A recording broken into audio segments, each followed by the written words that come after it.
Які указ падпісаў Лукашенка і каго ён закране? Чым здзівілі яго паплечніца і Сяргей Ціханаўскі, а таксама якія беларусы непатрэбныя на думку важнага міністра? Вітаем, сябры! Гэта наша Ніва, і зараз мы ўсё вам раскажам.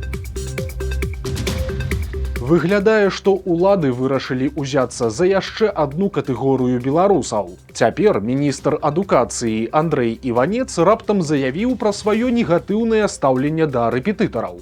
Маўляў, у сённяшняй Беларусі яны не патрэбныя. Для вучняў дастаткова і настаўнікаў, а ў выпадку нейкіх праблем дапамагаць школьніку павінны самі бацькі. Цытата міністра. Наша сучасная школьная праграма настолькі простая, што ў прынцыпе любы бацька павінен сесці, успомніць і здолець растлумачыць свайму дзіцяці. Калі тата і мама не ў стане рашыць задачу па матэматыцы 4 класа, значыць у бацькоў нешта пайшло не так. Таму ў рэпетытарах я не бачу сэнсу. Канец цытаты. І ўсё гэта выглядае як трывожны званочак для супрацоўнікаў сферы, і не выключана, што хутка пачнецца канчатковае закручванне гаек і тут.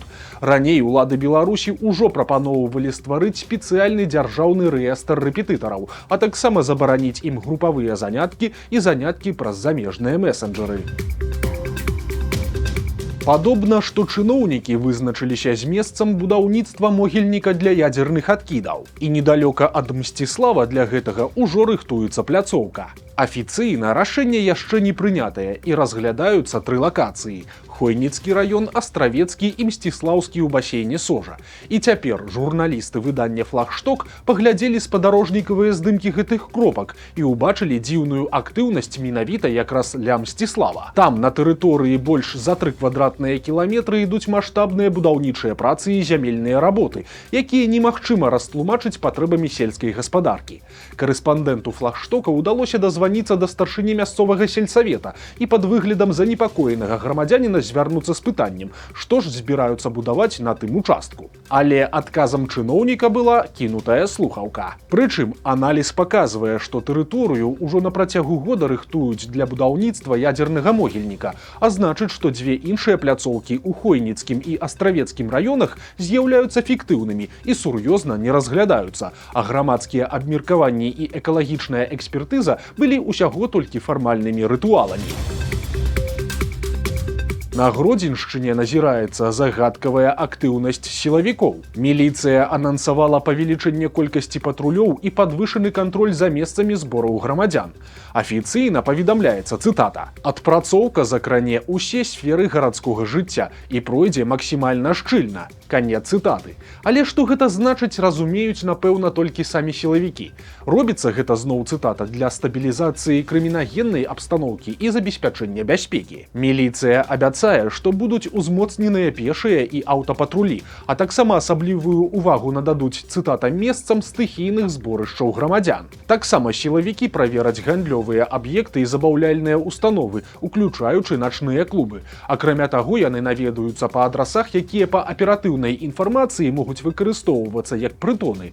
Асаблівую ўвагу засяродзяць на тых, хто ўжо стаіць на ўліку ў міліцыі. Ну а дзяржаўная аўтаінспекцыя, у сваю чаргу, узмоцніць кантроль на дарогах. Увесь гэты нечаканы міліцэйскі варушняк афіцыйна называецца спецыяльнае комплекснае мерапрыемства «Правапарадак». Прычым, як правіла, гэты правапарадак праводзяць пры ўсплёску злачынстваў, але ж у Гродні, здаецца, ніякай крымінальнай анамаліі не назіралася. Але акрамя заходняга абласнога цэнтра тое самае абяцаюць зладзіць і ў горадзе Рэчыца Гомельскай вобласці.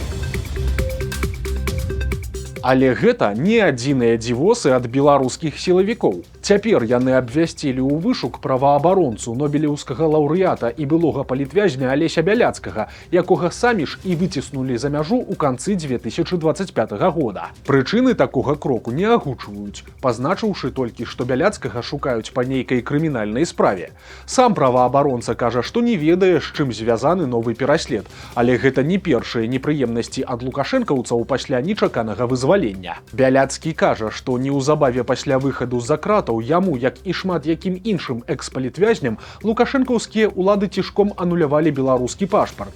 Так што і цяперашнія навіны, вядома ж, не радасныя, але нікога ўжо не здзіўляюць. Вось цытата Алеся Бяляцкага з інтэрв'ю парталу «Зеркала». Гэта яшчэ адзін трывожны званочак, што ў Беларусі нічога не змянілася. Рэпрэсіі працягваюцца і набываюць вось такую трансгранічную форму. І гэта паказвае, што па сутнасці беларускія ўлады не змянілі сваё стаўленне да апанентаў. Я ўспрымаю гэта найперш як псіхалагічны ціск, а астатняе мяне мала цікавіць, і я не чакаю нейкіх зменаў, пакуль мы іх канкрэтна не ўбачым на свае вочы. Бо пакуль нават тыя вельмі асцярожныя перамовы, якія вядуць Злучаныя Штаты з беларускімі ўладамі, не больш, чым перамовы з агрэсіўным і таталітарным рэжымам.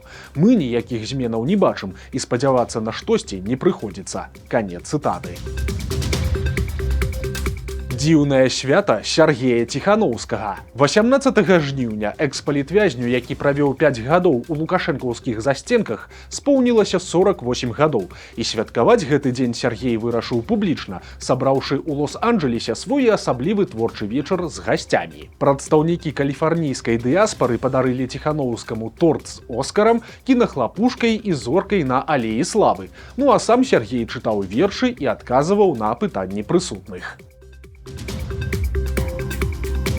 Журналісты-расследавальнікі працягваюць цікавіцца жыццём самай непублічнай доктаркі Аляксандра Лукашэнкі, рэаніматолага Алены Казак. І як высветліла выданне «Бюро», так званыя ідэалы, якія жанчына транслявала публічна, палярна разыходзяцца з яе сапраўднымі перакананнямі. Нягледзячы на гучныя словы пра любоў да радзімы і нянавісць да гнілых заходніх каштоўнасцяў, Алена Казак вядзе неверагодна раскошнае жыццё, у тым ліку і ў краінах Еўрасаюза. Ды і ў Беларусі яна не бядуе. Цяпер доктарка ездзіць на прэміяльным BMW X5 апошняга пакалення, прыблізная цана якога складае $60 000.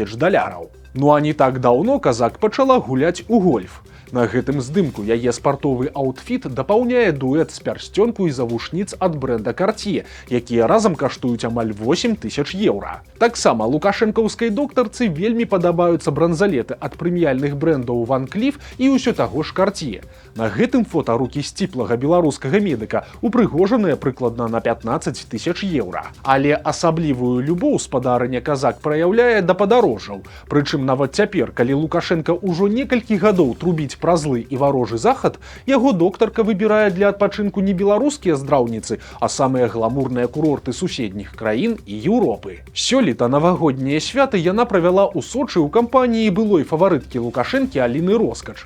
Там дзяўчаты каталіся на лыжах на элітным курорце Красная Паляна. Ужо ў маі Казак адпачывала ў Парыжы. У чэрвені купалася на Мальдывах. Ну а ў жніўні зноў праехалася па Францыі, наведаўшы Каны і Ніцу. Ну а носіць беларуская доктарка выключна люкс. Напрыклад, на гэтым фота ў яе можна заўважыць торбачку Hermes Constance за 8 000 еўра, а на носе акуляры Cartier за 1200. Вось тут Казак гуляе па французскай сталіцы з ультралюксавай торбачкай Birkin ад усё таго ж французскага брэнда Hermes.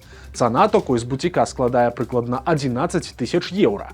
Прычым сумачкі Birkin і Kelly, якія мае Казак, гэта раскошны максімум у свеце моды. Каб стаць шчаслівай уладальніцай такіх эксклюзіўных рэчаў, пакупніцы спачатку трэба наладзіць адносіны з брэндам, то бок зрабіць пакупкі на суму, якая звычайна ў 1-2 разы перавышае кошт самой торбы. І толькі сфармаваўшы лаяльны профіль і давер кансультанта, кліентка можа разлічваць на запаветную прапанову купіць культавую мадэль Hermes. І ў Казак, як бачым, гэта атрымалася. Прычым нават летнія шлёпкі жанчыны каштуюць больш, чым многія беларусы зарабляюць за месяц. Вось, напрыклад, гэтыя тапкі Hermes прадаюцца за 635 еўра. Пры гэтым у жніўні 2020 года Алена Казак апублікавала вялікі пост, у якім даводзіла, што беларусам, якія пайшлі супраць Лукашэнкі, варожы захад проста затуманіў мазгі.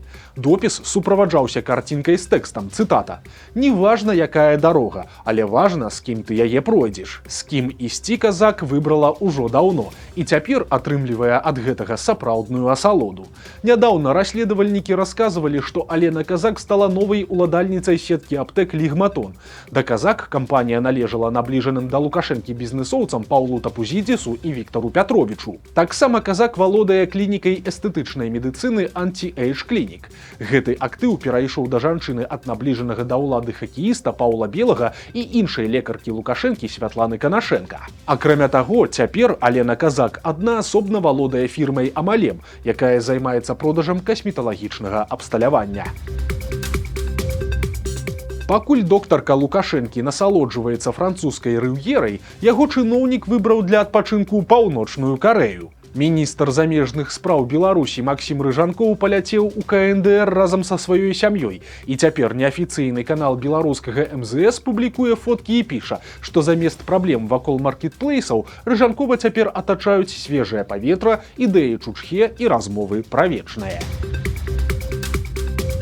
Ну а сам Лукашенка ў сераду, як звычайна, зладзіў сабе адпачынак. Але да таго паспеў падпісаць адзін важны указ. І ён закранае працу беларускіх аграсядзібаў, для якіх цяпер змянілі некаторыя патрабаванні. Напрыклад, цяпер мала проста прадастаўляць турыстам пакой і прапаноўваць сняданак. Па новым законе аграсядзіба абавязаная арганізаваць знаёмства турыстаў з прыроднымі ці сельскагаспадарчымі аб'ектамі і культурнай спадчынай альбо прадаставіць харчаванне з выкарыстаннем сельгаспрадукцыі ці правесці майстар-клас альбо каляндарна-абрадавае свята. Калі гаспадар аграсядзібы хоча плаціць ільготны збор замест падатку на прафесійны прыбытак, то тут таксама ёсць новыя умовы. Такая сядзіба павінна будзе знаходзіцца не менш, чым за 10 кіламетраў ад мяжы раённага цэнтра. Акрамя таго, уладальнік павінен абавязкова знаёміць турыстаў з сельскім укладам, рамёствамі і традыцыямі.